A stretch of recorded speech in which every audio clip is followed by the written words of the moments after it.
Hello students, তোমাদের সকলকে স্বাগত জানাই ক্ল্যারিটি ক্লাসেস কমার্সের একটি নতুন ভিডিওতে। তো আজকের ভিডিওতে আমরা ক্লাস 12 সেমিস্টার 3 এর বিজনেস স্টাডিজ এর চ্যাপ্টার 1টা নিয়ে এসেছি।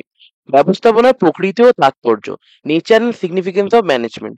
তো এই ভিডিওর মধ্যে আমরা এই চ্যাপ্টারটা পুরোটা ওয়ান শটে কমপ্লিট করে দেবো, এবং এই ভিডিওটা দেখলে তোমাদের আর কোনো প্রকার অসুবিধা হবে না। তোমরা যে যার নিজেদের ইন্ডিভিজুয়াল যা বুকস আছে সেই বুকসের এমসিকিউ ইত্যাদি করতে পারো, এবং তারপরে তো আমি এমসিকিউ ভিডিওস গুলো আনবো, সেখানে আমরা ডিসকাস করবো এই সমস্ত চ্যাপ্টার থেকে। ওকে, তো আশা করি তোমরা ভিডিওটা শেষ অবধি দেখবে এবং খুব ভালোভাবে বুঝতে পেরে যাবে। সমস্ত কিছু আমি ছোট্ট করে নোটসের আকারে নিয়ে এসেছি, তোমাদের নিজেদেরই সুবিধা হবে।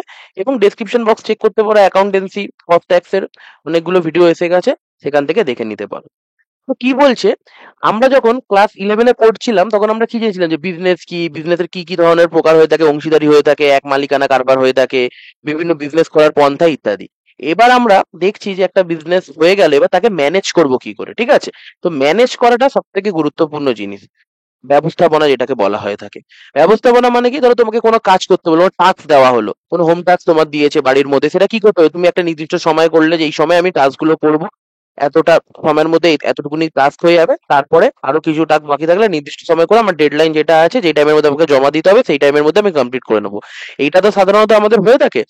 তো আমাদের বিজনেসের ক্ষেত্রে সেম প্রসেসই হয়ে থাকে। আমরা কিছু কিছু স্টেপস নিই, যে এই স্টেপসটা করতে হবে, তারপরে এই স্টেপসটা করতে হবে, তারপরে এই স্টেপসটা করতে হবে, এইভাবে আমাদের পুরো প্রসেসটা এগোয়। Okay? তো আমি এটা সংজ্ঞার মতো না বলে একটা গল্পের আকারে তোমাদের জন্য এনেছি, সেটা দেখো, তোমরা ইজিলি বুঝতে পেরে যাবে। ওকে, তো চলো আমি গল্পটা পড়ছি। কি বলছে, ব্যবস্থাপনা শুধু বড় কোম্পানির জন্য নয়, এমনকি গ্রামের ছোট দোকান বা শহরের ছোট ব্যবসার জন্য খুব জরুরি। সমস্ত কিছুতেই ব্যবস্থাপনা জরুরি, শুধু ব্যবসার জন্যই না, সমস্ত কিছুতে। ঠিক যেমন কলকাতার একটা ছোট্ট মিষ্টির দোকানের ব্যবস্থাপনার কারণে সম্ভব হয়েছিল তাদের বড় সাফল্য। আমরা এখানে একটা গল্প নিচ্ছি, বলছে কলকাতার এক ব্যস্ত রাস্তায় ছিল ছোট্ট একটি মিষ্টির দোকান, ঘোষের মিষ্টির ঘর, যার মালিক ছিলেন মিস্টার ঘোষ। ওকে, তো তোমরা এটাকে অ্যাকসেপ্ট করে একটা ছোট গল্পের মতো নিয়েছি, শুনে নাও, গল্পটা থ্রুতেই তোমরা বুঝতে পেরে যাবে। রসগোল্লা আর সন্দেশের সাথে দোকানটি জনপ্রিয় হলেও উৎসবে, বিশেষ করে দুর্গাপুজোর সময় অতিরিক্ত ভিড় সামাল দিতে গিয়ে তারা সমস্যায় পড়তেন। ওকে, তার মানে একটা ছোট দোকান ছিল, তাদের এরকম ব্যবসা ছিল, এবং তারা পপুলার তো ছিল, কিন্তু যখন বেশি রাশ আসতো তখন তাদের অসুবিধা হতো সামলাতে। তো তার জন্য আমাদের কি করতে হবে, ব্যবস্থাপনা করতে হবে। এবং ব্যবস্থাপনা আমি কি বলেছিলাম, অনেকগুলো ধাপ অনুযায়ী হয়ে থাকে। এবার প্রথম ধাপ হলো পরিকল্পনা, প্ল্যানিং।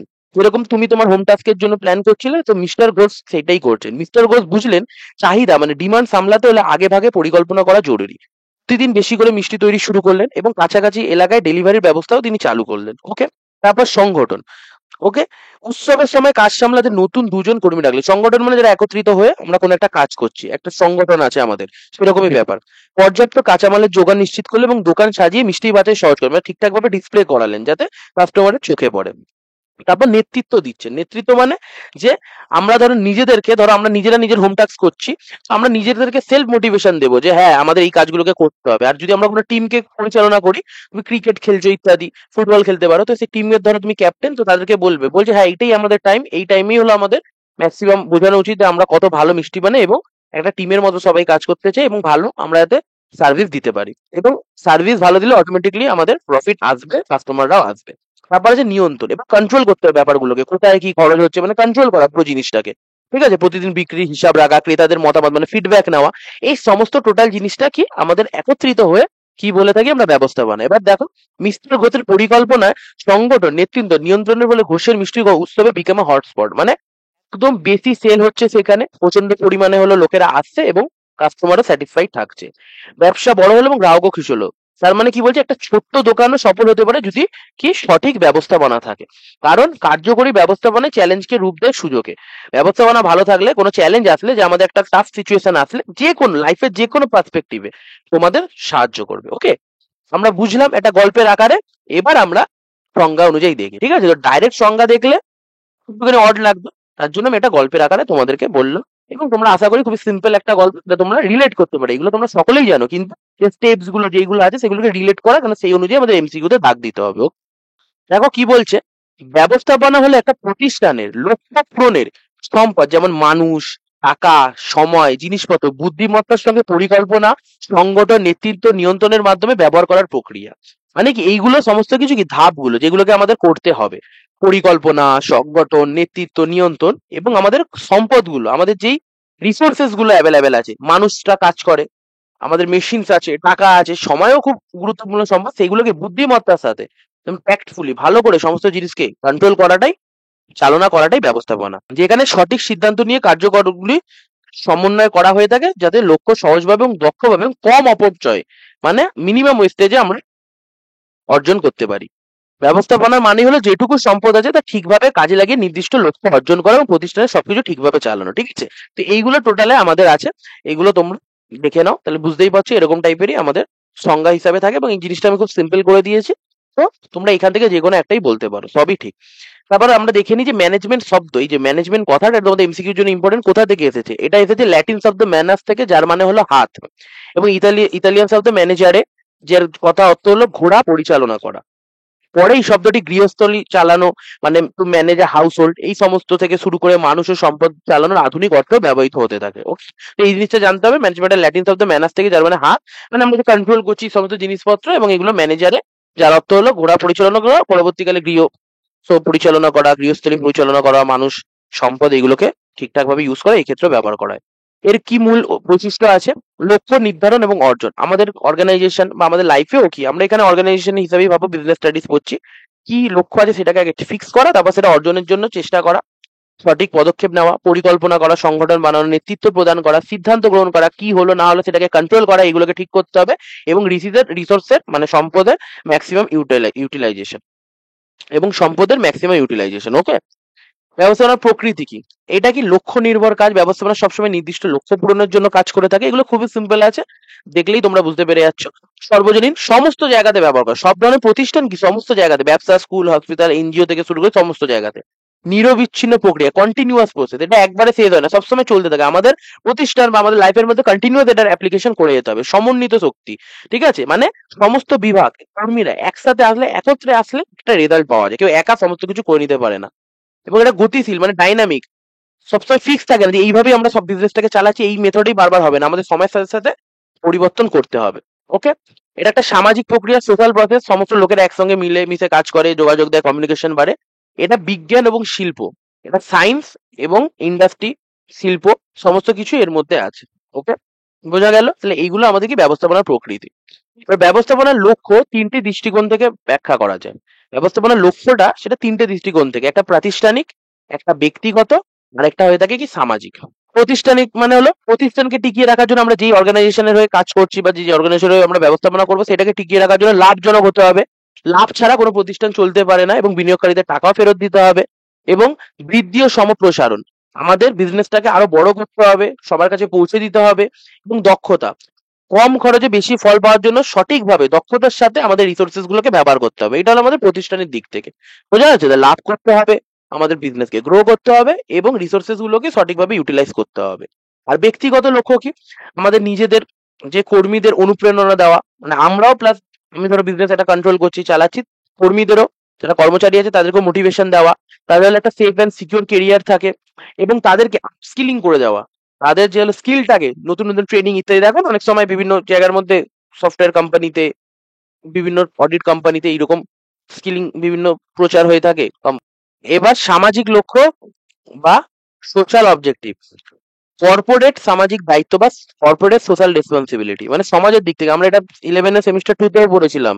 ওকে, প্রতিষ্ঠানের সমাজে আমরা ইতিবাচক ভূমিকা রাখে, শিক্ষা, স্বাস্থ্য, পরিবেশ, খালি যে আমরা বিজনেসই বানাতে থাকবো না, তাহলে আমরা বিজনেসই করতে থাকবো না, যে খালি প্রফিটই কামাতে থাকবো না, সমস্ত কিছু সোশ্যাল রেসপেক্টেও আমাদের ভাবতে হবে, শিক্ষা, উন্নতি, স্বাস্থ্য, সমস্ত কিছু, এবং পরিবেশে যাতে ক্ষতি না হয় এইগুলো।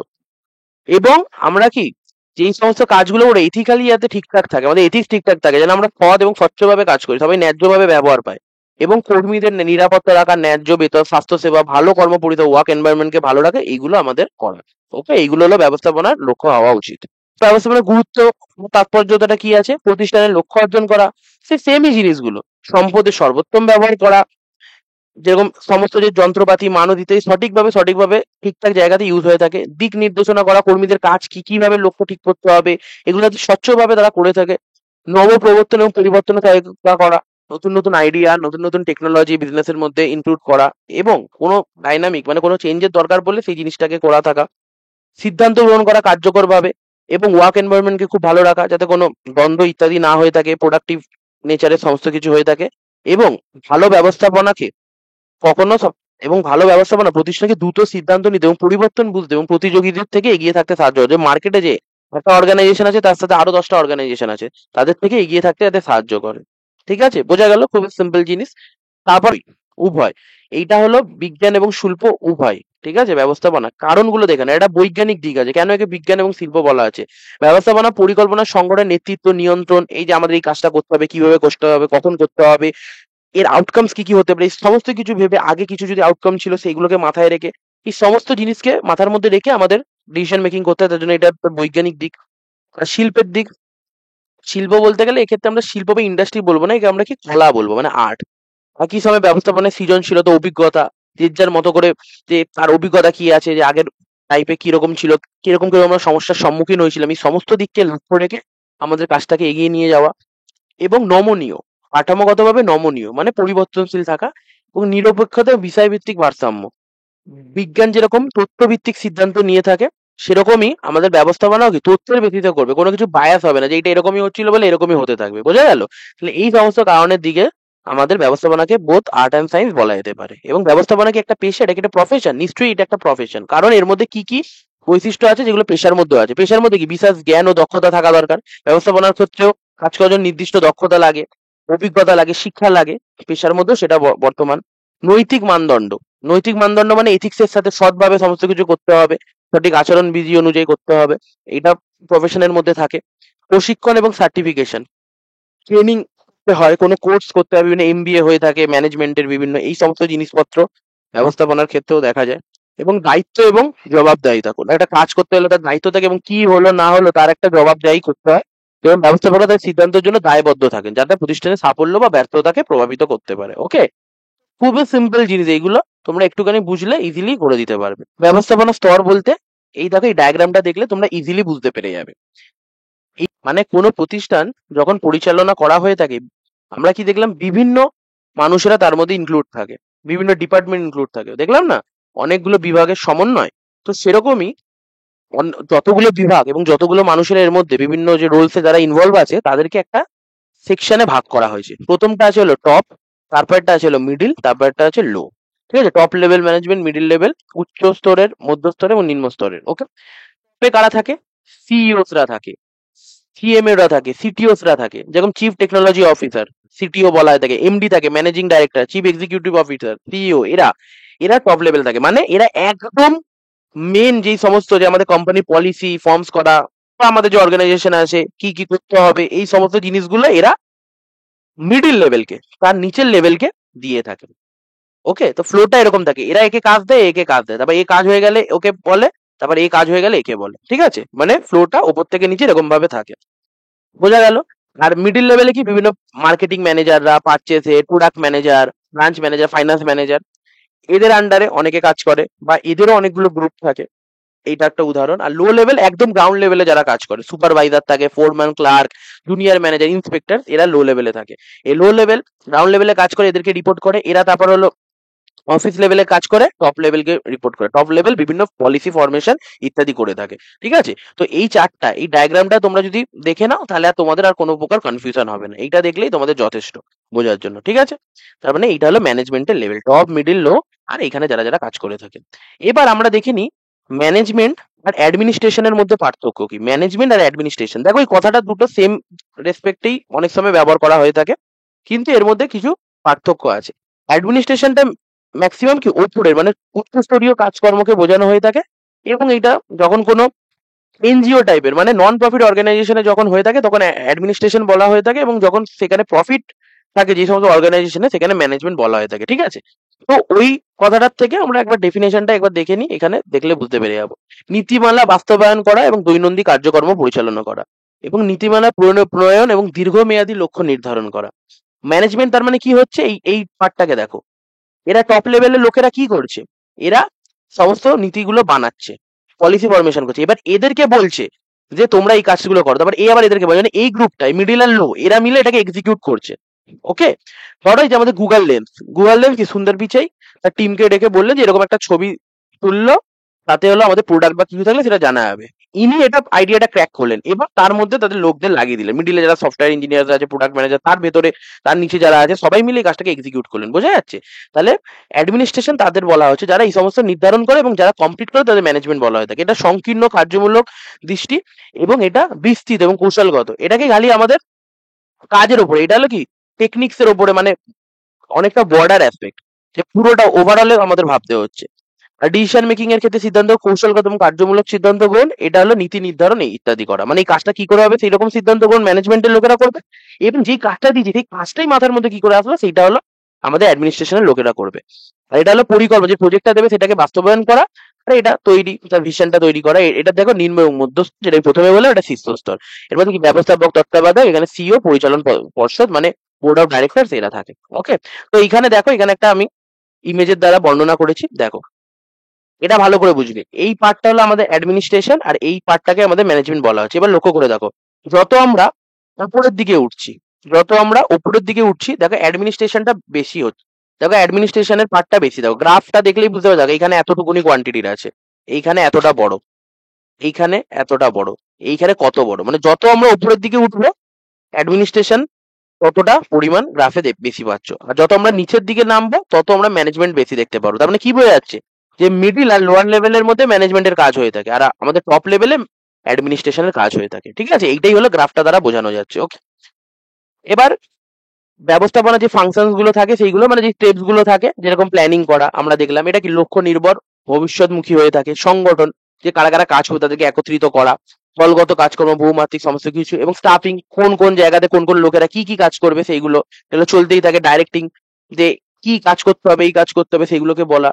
এবং কন্ট্রোলিং মানে ঠিকঠাক কাজ হচ্ছে না সমস্ত কিছু দেখা। এবং কোঅর্ডিনেটিং মানে সমস্ত জিনিসকে একত্রিত করা। তো এইটাই আমরা দেখবো কোঅর্ডিনেটিং মানেটা কি। ওকে, তো এই জিনিসটা তো আমরা ওই মিষ্টির দোকানের উদাহরণটা দিয়েই দেখলাম।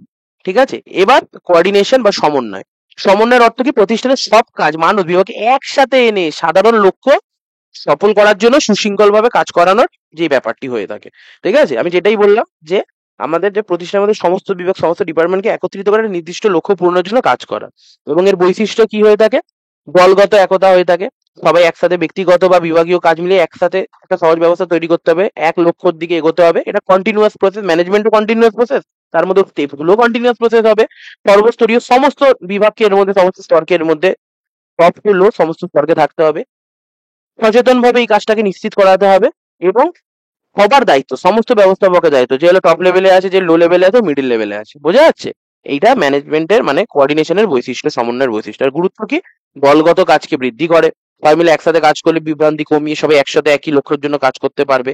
লক্ষ্য মিলিয়ে দেয়, ওই একই ব্যাপার। দক্ষতা বাড়ায়, একটা কাজ 500 জন মিলে ভুলভাল করার থেকে একত্রিত হয়ে ঠিকঠাক করাটাই বেশি বেটার। পরিকল্পনা এবং নিয়ন্ত্রণে সহজ করে, ঠিকঠাক প্ল্যানিং অনুযায়ী এগো, এবং আমাদের ঠিকঠাক ব্যবসাকে কন্ট্রোল করতেও সাহায্য করে। এবং ম্যাক্সিমাম কি বড় প্রতিষ্ঠানের ক্ষেত্রে এটা অনেকটাই আমাদের সুবিধা করে, কারণ বড় বড় এই যে আমাদের রিলায়েন্স আছে, টাটা আছে, এই সমস্ত জায়গাতে আমাদের অনেকটা ইফেক্টিভলি এই জিনিসটা সুবিধা করে থাকে। বোঝা গেল? তাহলে এইটাই ছিল আমাদের ফার্স্ট চ্যাপ্টারটা। এইখানেই আমি খুবই স্ক্রিপ্ট করে ছোট করে তোমাদেরকে বলে দিয়েছি পুরো ব্যাপারটা। তো আমরা বুঝে গেলাম যে ব্যবস্থাপনা কি এবং তার বৈশিষ্ট্য ইত্যাদি, যেরকম আমাদের অ্যাডমিনিস্ট্রেশন কি তারও যা আলাদা আছে ব্যবস্থাপনার থেকে, এবং আরো অনেকগুলো টপিক। এবং এই ভিডিওটা দেখার পর তোমরা তোমাদের যে যে নির্দিষ্ট বই থেকে পড়তে পারো, দেখবে সমস্ত কিছু বুঝতে পেরে যাবে, এবং এমসিকিউ গুলোও করতে পারো। তাহলে তোমরা ইজিলি করতে পারবে, তাহলে তোমরা ইজিলি বিজনেস স্টাডিজ এর ফার্স্ট চ্যাপ্টারটা কমপ্লিট করে নিতে পারবে। ঠিক আছে, তো যদি আজকে এই ভিডিওটা ভালো লেগে থাকে, ভিডিওটাকে লাইক করো, চ্যানেলটাকে সাবস্ক্রাইব করো। তো চলো দেখা হচ্ছে নেক্সট ভিডিওতে। বাই।